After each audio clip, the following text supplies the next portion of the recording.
আসসালামু আলাইকুম। আবার ফিরে এসেছি নতুন একটি রেসিপি নিয়ে। আসসালামু আলাইকুম, কেমন আছেন সবাই? আমার আজকের রেসিপি হচ্ছে আলু, চালতা আর টমেটো দিয়ে রুই মাছের ঝোল। তো আমার মশলাটা কষানো হয়ে গেছে, এখন এর মধ্যে আমি আলু দিয়ে দিব।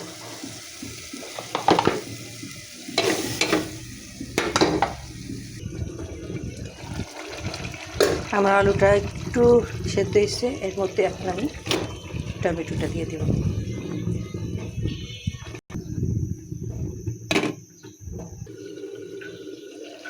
তো আমার আলু টমেটো কষানো হয়ে গেছে, এর মধ্যে আমি দিয়ে দেব চালটা।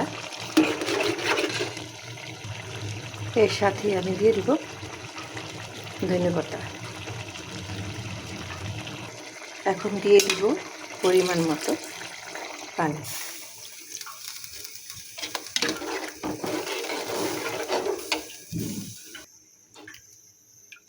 তরকারিটা আমি ঢেকে রান্না করব।